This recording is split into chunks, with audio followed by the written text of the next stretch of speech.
Hello hello, hello ನಮಸ್ತೆ sir, ನಾನು ಹೊನ್ನಾವರದಿಂದ ವೀಣಾ ಅಂತ. ಹೊನ್ನಾವರದಿಂದ ವೀಣಾ ಅವರೇ, ಹೇಗಿದ್ದೀರಾ? ಹೊನ್ನಾವರ ಎಲ್ಲ ಹೇಗಿದೆ? ಚೆನ್ನಾಗಿದ್ಯಾ? ಮಳೆಗಳೆಲ್ಲ ಚೆನ್ನಾಗಿ ಆ, ಆಗ್ತಿದೆ ಹೊನ್ನಾವರದಲ್ಲಿ? ಮಳೆ ಮಳೆ ಒಂದ್ 4 ದಿನ ಆಯ್ತು. ಬಿಸಿಲು ಹಾ, ಬಿಸಿಲು ಮಳೆ ಇಲ್ಲ. ಬಿಸಿಲು ಇಲ್ಲೂ ಅಷ್ಟೇ, ಬೆಂಗಳೂರು ಅಷ್ಟೇ.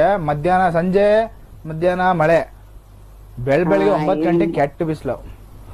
ಇಲ್ಲಿ ಮಳೆನೇ ಇಲ್ಲ. ರಾತ್ರಿ ದಿವಸ ಮಳೆನೇ ಇಲ್ಲ. ಹೌದು, ಬಿಸಿಲೇ ಬಿಸಿಲು. ಬಿಸಿಲಿತ್ತು. ಯಾಕಂದ್ರೆ ನಾನು ಮೊನ್ನೆ ಊರಿಗೆ ಬಂದಿದ್ದೆ ಆಕ್ಚುಲಿ ಸಾಗರಕ್ಕೆ. ಹೌದಾ? ಸಿಕ್ಕಾಪಟ್ಟೆ ಬಿಸಿಲಿತ್ತು, ಹ್ಮ್. ಅದಕ್ಕೋಸ್ಕರ. ಓಕೆ ವೀಣಾ ಅವರೇ, ಕಾಫಿ ಕುಡಿದ್ರಾ? ಹಾ ಹೌದು, ಆಯ್ತು. ಸೂಪರ್. ಇವತ್ತೇನ್ ತಗೋತೀರಾ? ಬ್ಯಾಟಿಂಗಾ ಬಾಲಿಂಗಾ? ಇವತ್ತು ಬ್ಯಾಟಿಂಗ್ ತಗೋತೀನಿ. ಬ್ಯಾಟಿಂಗ್ ತಗೊಂತೀರಾ? ಸೊ ಬ್ಯಾಟಿಂಗ್ ರೂಲ್ಸ್ ಎಲ್ಲ ಗೊತ್ತು, ಮುಂಚೆ ಆಡಿದಿರಾ ಲಾಸ್ಟ್ ಟೈಮ್ ಅಲ್ವಾ? ಹೌದು, ಆಡಿ. ನನಗೆ ಕೆಲಸ ಕಡಿಮೆ ಆಯ್ತು ಇವಾಗ ಎಕ್ಸ್ಪ್ಲೇನ್ ಮಾಡೋದು. ಓಕೆ, ರೆಡಿ ಆಡೋಣ?